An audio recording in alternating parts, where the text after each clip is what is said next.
Psychobilly legends Madsen have returned with a new album after a 10-year absence. Kind of going back to my Psychobilly podcasting days with this one. So, what do I think of the album and what vinyl did I get?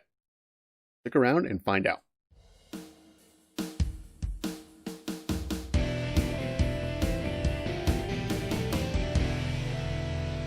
Welcome back to Package Rebellion. I am Lumbersquatch, and today I'm bringing you a review and reveal for the newest Madsen album, Unbreakable. As I said in the intro, it's their first one in 10 years since Burn and Rise, which came out in 2010. And that was also the last album to feature founding guitarist Stein, who later either departed or was fired, depending on which version you read, from the band in 2016. And I think at that time it was kind of up in the air whether Madsen was going to do a new album or not. There was a period of time where, I'm going to pronounce this wrong, but again, that's my shtick, I guess.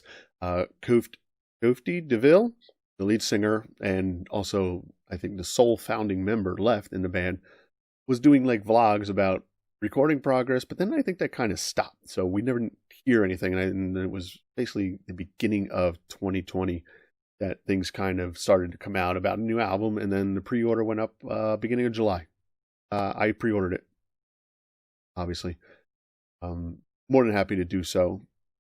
Very hard to get in America. I mean, unless you ordered it from Europe, which is what I did. I got it from Cortex Records. Got the Cortex Records exclusive. But before we get into the review, got to give you a little bit back history about myself. So I started podcasting in 2004 with a show that was like a talk show. And that kind of ended. And around 2006, January 2006, I believe, I started a podcast geared towards rockabilly and psychobilly. And at the time, it was called Psychobilly Deluxe. So after Psychobilly Deluxe, I changed the name because I brought in more people. I brought in writers and other people doing shows, and it became this Subculture Collective. So I was doing Psychobilly Deluxe under the name Subculture Collective. Trust me, it gets even weirder. Maybe a year or two after that, I decide I don't like Psychobilly Deluxe because I'm not just playing psychobilly. I'm playing rockabilly, hellbilly, country and western swing, all this other stuff. So I go to Hellbilly Wreck House Radio.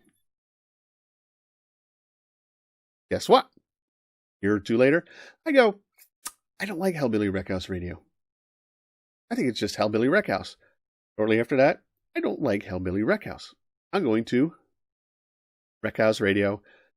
And that's what it remained until its end in basically, I want to say 2010.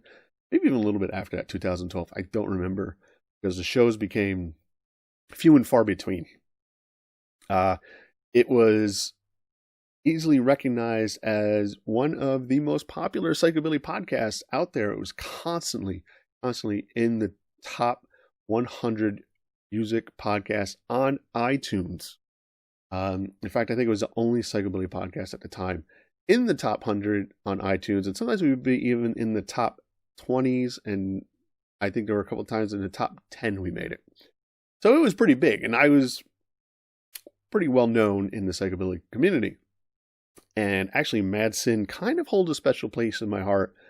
Don't know if I've ever told anybody this, but on the last album, Burn and Rise, there was a song called Wreck House Stomp. Wreck house stomp. Wreck house stomp. Do the wreck house stomp. That's the place where I belong. And I saw that and I was like, what's going on here? Because Wreck House was really something that I came up with. There's only at the time that I came up with Wreck House Radio, or Hellbilly Wreck House, however you want to look at it, there was just a place in New Zealand called Wreck House. I think they're known for like the strongest winds on earth or something like that. And the Wreck House Jazz Festival, I believe. So I saw this and I'm like, whoa, what's going on here? And I talked to a good friend who actually did some shows and such for my site. And I was like, what's going on? He's like, well, it's kind of a tribute to Wreck House Radio, but it's not. So don't take it the wrong way. They kind of liked the name and what you were doing, and they took it and made it their own. Now, is that true? I don't know, but A, I know the guy who told me would never really make up anything like that to tell me, and B, even if it was, it's still pretty cool for a big psychobilly band to even have a song with a name that I thought I was the only one having come up with that. Am I making any sense? All right, whatever. But Wreck House Stomp, as far as I'm concerned, yeah, it's part of my history in psychobilly. So I've always had a soft spot in my heart for Mad Sin for that. And plus, I love their music. I loved Dead Moon Calling. What was the other big one? Dead Moon Calling, Burn and Rise. Oh, man, I am so bad with this stuff. And I write down notes, but I don't like to look at them. But I'm going to cheat. Survival of the Sickest. Oh, God, I'm so bad with names. And I know other people put notes up here, but I don't have the ability to do that for some reason. Probably could, but I don't. So as I said, I saw this and I was like super excited to get it. Pre-ordered it, and this is like deep in the heart of COVID. This is July, and I'm ordering stuff from Europe. I'm like, not even thinking, because I'm like, oh, it's Mad Sin album, got to get it. And then, like, oh wow, will it ever get to me? And it did, and it got here on time. And I listened to it, and I over and over again and listened to it, and it's awesome. It won't ever be my favorite album, which I should have known, which is Survival of the Sickest. Or is it Dead Moon's Calling? I don't know. Both of those albums are so good to me, because I think that's really when I got into psychobilly, and those two albums really just kind of just fermented in my brain. Fermented, is that even a good word for that? I don't know, but they just stuck with me. The fun of them, the sound, I don't know, just the different nuances on the album really always stuck out to me, the Mad Sin version of psychobilly. Of course, you could be one of those purists and think that only one band out there is pure psychobilly and everybody else is just fake and copying, but that would be, it's kind of like Black Sabbath saying only Black Sabbath is pure metal. 6 1/2 dozen of another. I mean, that's just really shitty. Neither here nor there. I always like Kufti's voice and their musical style. It was just fun. It was energetic, and they occasionally had a little bit different song, but I don't know. There's just always something about Mad, especially like a song like, going for that different style. They had Helvis, like TCS was such a great song. Because it was Mad Sin style, but it had his clean vocals, because it's not death metal, but he just had a different, and more of a crooner style. There we go. That's the better way to say it. And so yeah, I love the way they did that. Now on this album, Unbreakable, I noticed Elvis was kind of absent, and I tried to find out if there was any issues with Elvis and Mad Sin, but it doesn't appear to be. I think he's just busy with his own band. Or maybe there are some sort of underlying issues and he didn't want to do anything with the band. I don't know, but it did seem like him and the lead singer, Mad Sin, Kufti, still appear to be friends, so who knows? Neither here nor there. Unbreakable has a lot of really good songs. There's 16 songs on it, and it's almost 45 minutes. Some highlights for me, I'm going to say Moon Over Berlin, which was the second song released, is really like, it's got like a galloping pace to it. It's almost kind of like, I want to say a spaghetti Western song, but it's not. Oh man, I'm really bad at describing things. I should go back to school. It's got a cadence to it. So it's like almost like horse hose. All the children of Stalin and all the orphans of war are dancing on ruins. And I also want to point out that the bass playing on this, again, is just phenomenal. I'm going to call him Valley because it's Valle. Again, my horrible pronunciation. His bass playing, again, top notch. I think he's just been one of the best upright basses out there for a long time. I think he joined Mad Sin around 2002 after the original bassist left or quit or was fired. I don't know. Trying not to get into the drama. But his bass playing's top notch here. Other highlights for me are, let me think, because I don't know all the song names. Oh, Hallucinate. Hallucinate kind of has like a Twilight Zone kind of feel to it with the guitars in the background. I'm looking at my notes because I need to look at my notes because I'm bad at this. Oh, they have a song Memento Mori, which is really good, and that starts off very un-Mad Sin like with Kofi singing in it. But it goes right into the Mad Sin psychobilly that we all know and love. Shine a Light has a real country feel. House of Fun, it's like every song has its own kind of different feel to it. And I like that. I think sometimes bands put out an album and every song is like the same, and it's they're good, but mix it up a little bit. Till Death Do Us Part is a good song. There's two German songs. I'm not even going to try to pronounce their names, but they're sung in German. And The Long Hard Road Back from Hell is kind of like a long intro into the title track, Unbreakable, which also kind of has a spaghetti Western feel to it.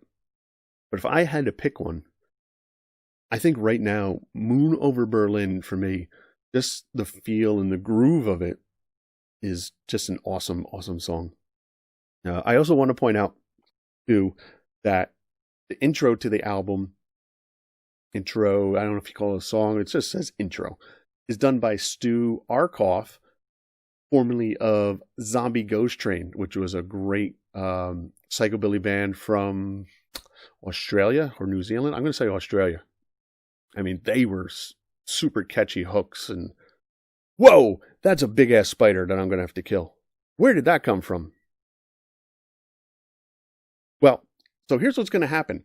I'm going to get rid of that thing before it eats me. But before I do that, I just want to tell you, great album. If you don't know psychobilly, get it. If you know psychobilly, I shouldn't even have to tell you. You probably already got it.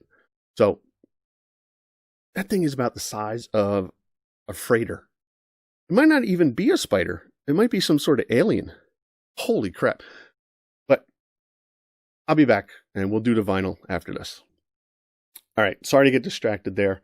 But when I tell you that thing was big, it was big. And I'm not usually scared of spiders, but I think it had a gun or a knife. Not quite sure, but I took care of it. It's gone to a better place. Neither here nor there. So let's get into the vinyl. Here it is. Mad Sin Unbreakable. This is the Cortex exclusive. They are a German store. This is number 34 of 100. This is out on Century Media Records too, which I think is a big deal for Mad Sin.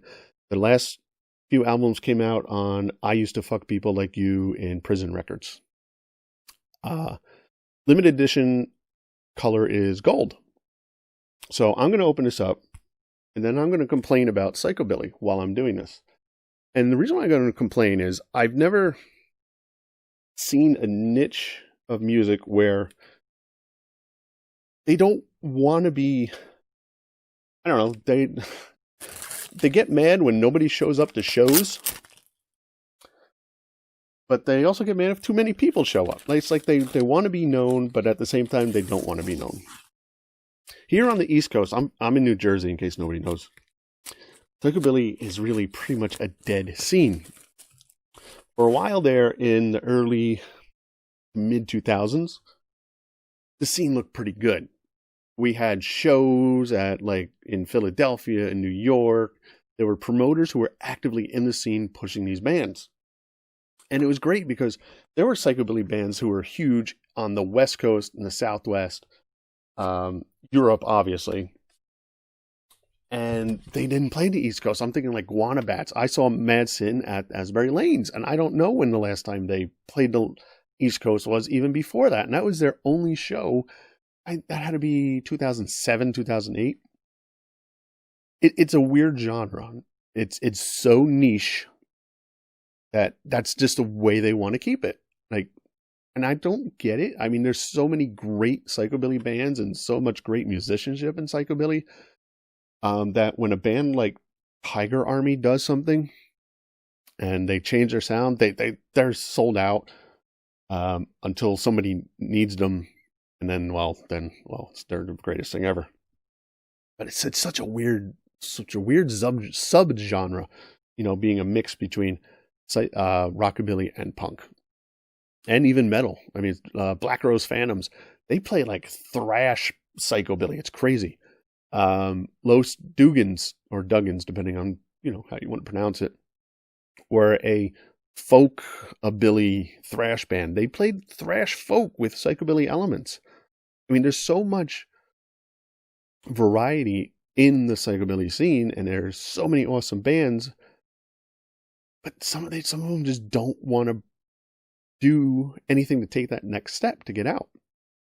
That's why it's always cool to me, excuse me, when I see a band like Mad Sin signed to a label like Century Media. So again, here's the album without the cover, without the sticker. Here's the back. It's a gatefold. Ooh, yay, band members. Hoofdale Valley. Established 1987. That's crazy. Another great band that hasn't put out anything in a while. Demented Argo. Necromantics. Unbreakable. Insert lyric sheet. Yeah, I think Mr. DeVille, he's the only original member left, with Valley being the second longest tenured member. Trust me, listen to psychobilly. There are just some really awesome bands that deserve more attention. And here it is. This is the Cortex Gold. Beautiful. A little bit of striation there in the color, but yeah, that's a great album. I'm tickled pink. Excuse me. Oh, another great band. Guana Bats. I mean, horror pops were breaking big. Psychobilly got some traction on MTV in, I think the late 90s. Kind of when I first heard of it was, I'm pretty sure it was the show. Oh yeah, I forgot you got a CD. They don't give you a download card, they give you a CD. 120 minutes, I think it was. They played some Reverend Horton Heat and some Necromantics. Ooh, who else did they play? They definitely played Necromantics. Definitely played Reverend Horton Heat. That might have been it. I don't think that they played Meteors. I don't. But, so hey, if you want a recommendation, psychobilly bands, I'm more than happy to give them to you. I always threatened for a while that I was going to put out new Rec House radio shows, but I just never had the time. And now that I have the time, I'm doing this instead. So there you have it. Mad Sin Unbreakable, out now on Century Media Records. Just for me, a great return from the psychobilly leaders, but yeah, I'm going to say one of the leaders in the psychobilly scene. Sorely missed, no new music in 10 years. And again, that's a problem with psychobilly. Sometimes the album lengths. You think 8 years between Metallica albums is a lot? Well, you're a roll, son.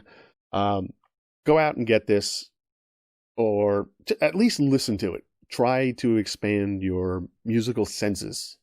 You're going to enjoy it. It's a fun album. I'm happy that they're back. And, maybe we'll get lucky. This COVID thing will blow over by next year. And maybe it'll come back to the States. I have no idea where they're going to play.